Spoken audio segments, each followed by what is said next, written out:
no!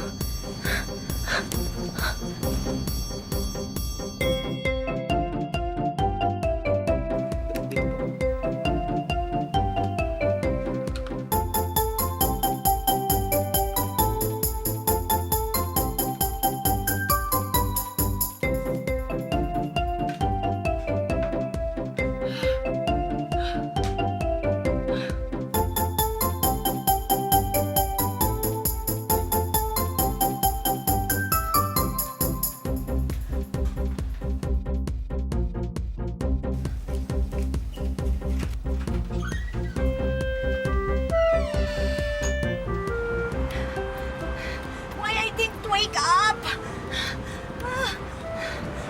Interesting naman hanap ko. Sana makaabot ako. Go, go, go!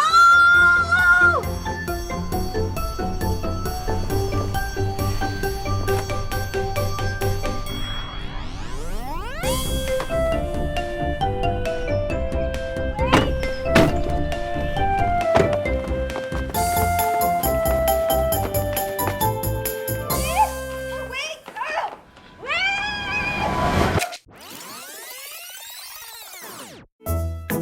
Bata pa lang ako, sinabi ko na sa sarili ko na magsisikap ako to be a somebody. Di ako papayag na matulad sa hirap na sinapit ng aking mga magulang. Pang-apat ako sa 11. O di ba?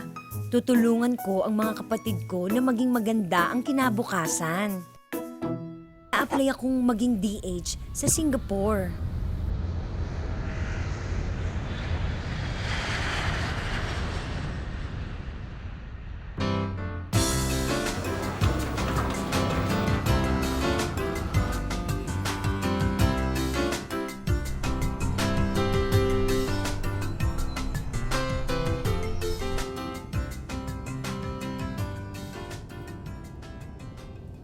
Rebecca, what's this? What, ma'am? I told you not to go to school. You are here to work. Yes, ma'am. I do my job well. I only go to school on my day off. I just wanna improve myself. What's wrong with that? You're crazy. Ma'am, I just wanna fulfill my dreams.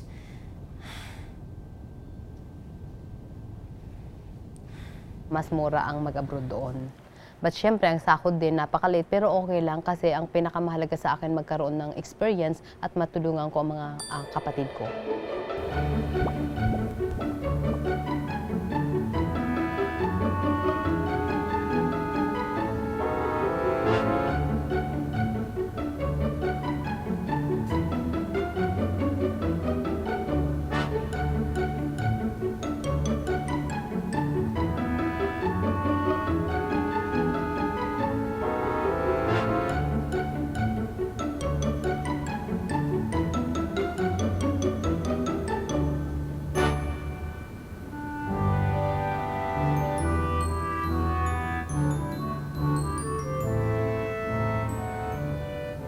Dear Nanay, maayos naman po ako dito. Pagpasensyahan na po ninyo ang aking padala. Medyo maliit po ang sahod dito pero kakausapin ko po ang amo ko para magpaalam na lilipat ako sa Canada. Gusto ko po kasing makatapos ng pag-aaral ng mga kapatid ko. Mom, I got my diploma already. I wanna go to Canada to apply. You have to finish your contract first. Thank you, Mom. I'll do anything for my family. So after 2 years na natapos na yung contract ko, nagpaalam na talaga ako nun sa amo ko. Sabi naman niya, sure, binigyan naman niya ako ng blessings.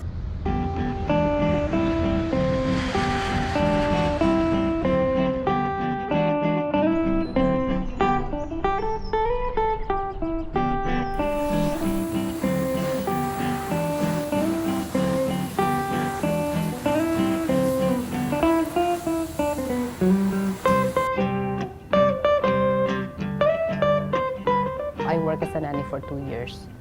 Tapos habang nagnananiman ako doon, nag-aaral ako at saka nagpa-part-time ako ng trabaho.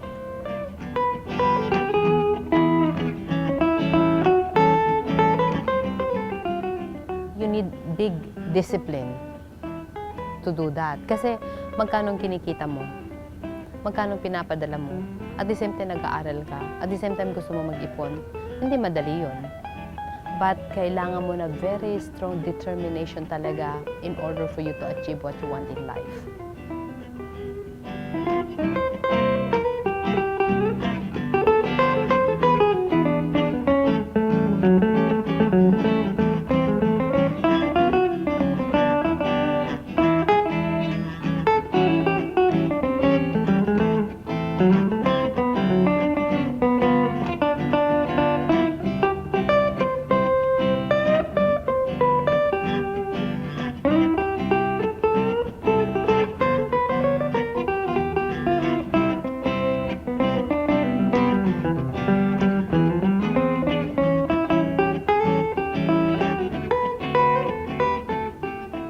Actually, sa Canada, ang ganda ng kwan doon na kahit nani ka, ang ganda ng relasyon nyo ng amo mo kasi ang trato sa'yo parang pamilya.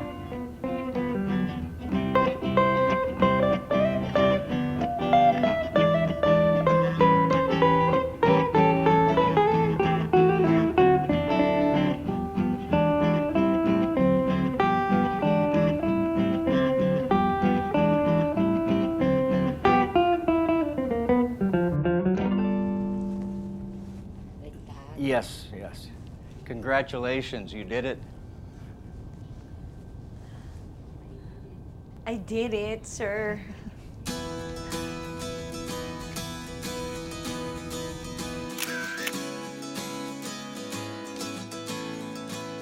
Tiniretso ko doon yung accountancy. At the same time, nag-to ako ng few courses like business management, mga ganon. O kaya different trainings sa mga sales, marketing, and so on. After 2 years sa Canada, nag-set up ako ng agency. It's an employment agency na nangunguha ko ng maraming mga Pilipino papuntang Canada.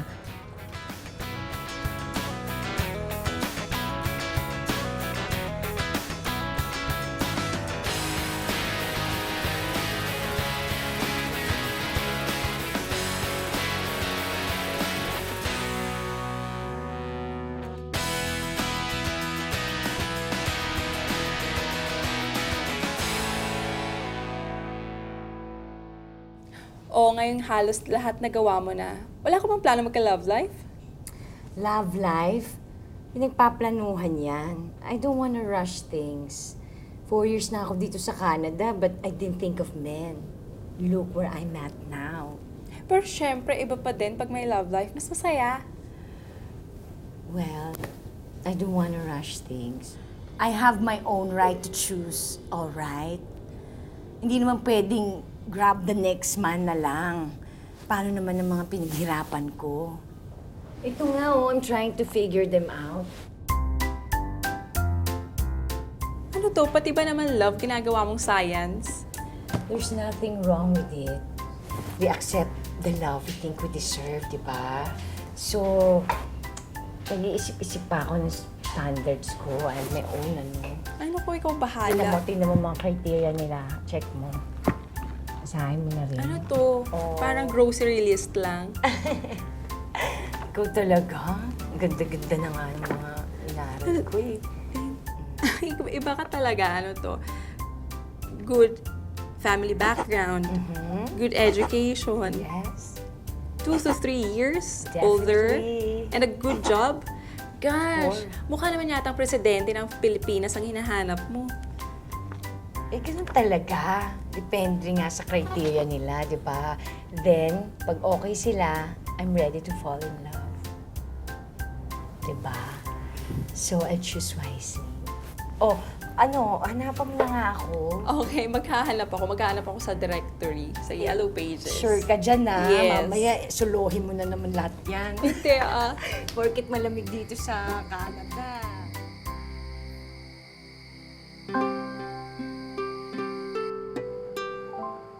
Yung unang libro na binasa ko, 101 Ways Women Know About Men, kasi tuturuan ka kung paano mo intindihan ng mga lalaki. Kasi ang mundo ng lalaki at mundo ng babae magkaiba. Pero syempre, pag maintindihan mo ang mundo ng lalaki, magkakaroon kayo ng magandang relasyon at pagkaunawa. okay na yung mga kapatid ko. Tapos na sila. Tapos may business na rin ako. Parang settled na ako. So sabi kong ganun, gusto ko nang mag-settle down dahil gusto kong magkaroon ng anak before ako mag-30. Parang ganun. How's your stay so far? So far, so good? That's good. Okay, if you have any problem, just let me know. Good? Yes. Excuse. Hello? Oh, Dolores. I think I find someone.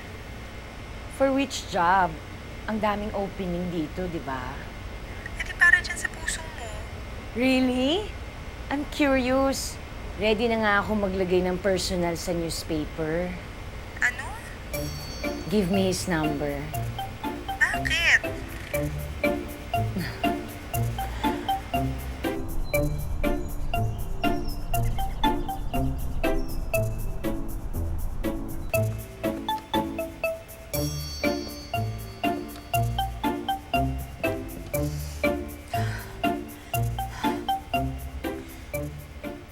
Yeah, hello.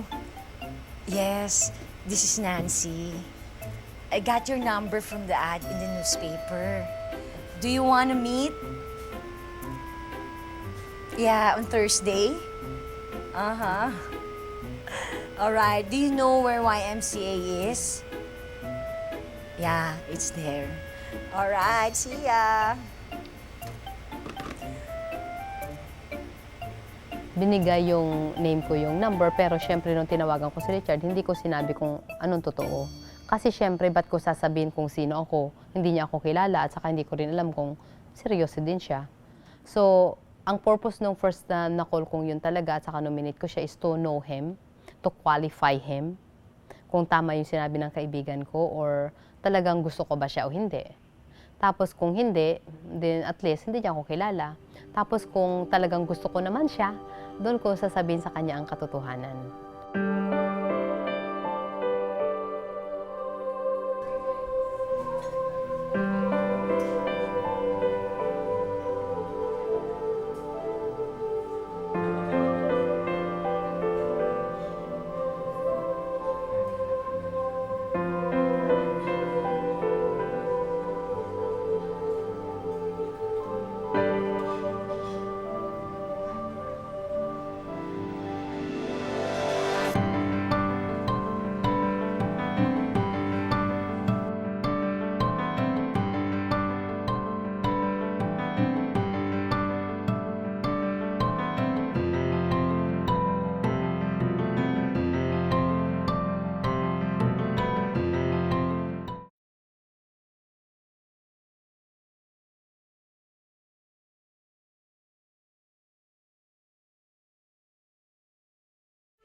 Hi, Richard.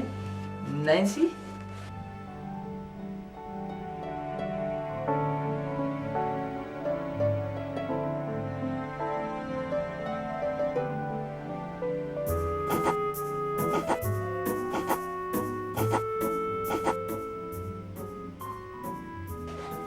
Nice to meet you. Same to you. So what do you do? Well, Nancy, I work for an IT company. Yeah? That's good. I want to go straight to the point. I want to settle down and I'm looking for a partner. Are you interested?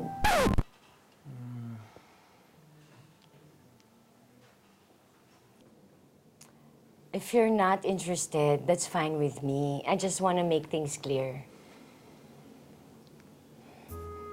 I'll get the tab. Waiter, bill please. It's okay. I'm open-minded and very independent.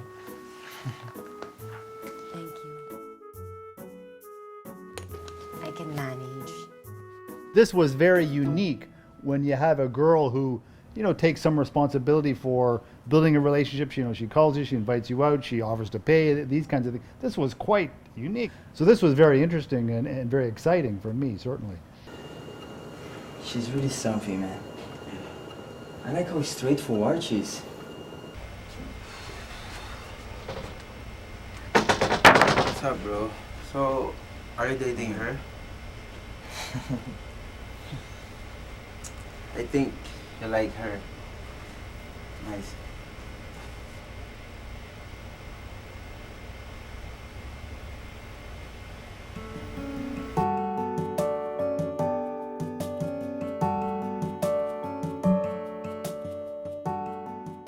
Sinasabi mo sa kanya kung ano yung hinahanap mo, kung ano yung gusto mo. Siyempre, siya naman nakukuha naman niya yung message. So, pinapakita rin niya na talagang gusto rin niya ako. Excuse, I'll pay for the bill. Thank you.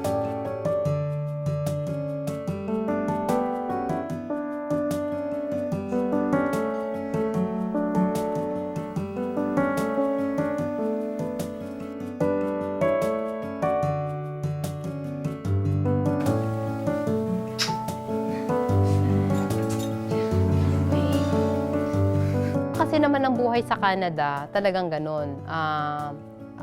Kasi ang rules doon is the equality, either babae o lalaki, equal kayo. So, ibig sabihin kung ikaw nag-invite, ikaw magbabayad.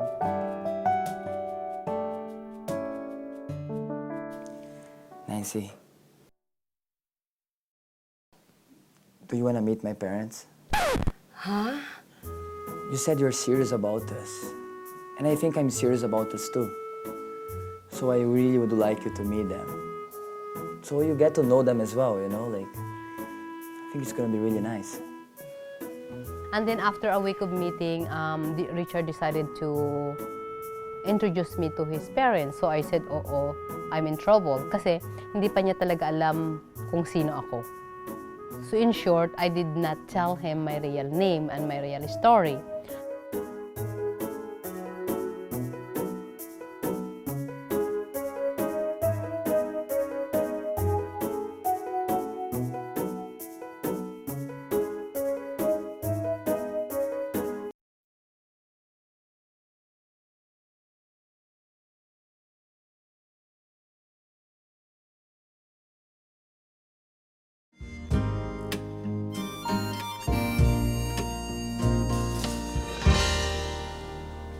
Hindi mo pa ba sasabihin sa kanya?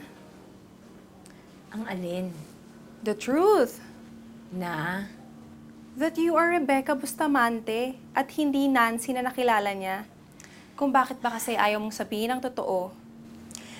Ayoko magbigay ng background sa mga taong mga wala namang planong manligaw. At least now, I've proven that he's willing to take a chance in our relationship. Pwede. Kaya nga, you have to tell him the truth at baka yan pa ang maging dahilan at hindi matuloy ang happy ending niyo.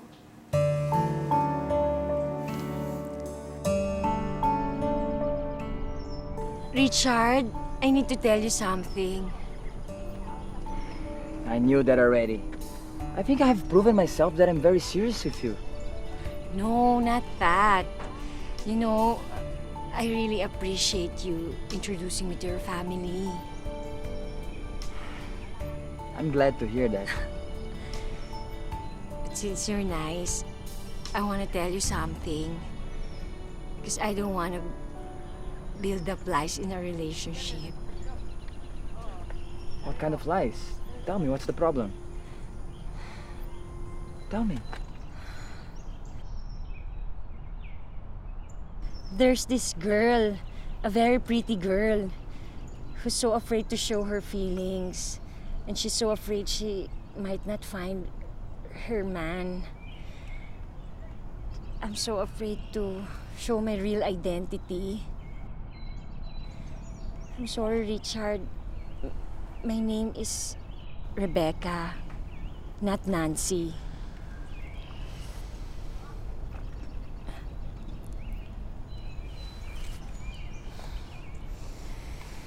Thank you for telling me the truth.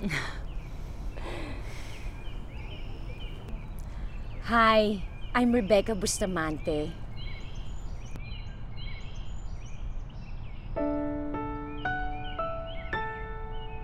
Hi, I'm your future husband.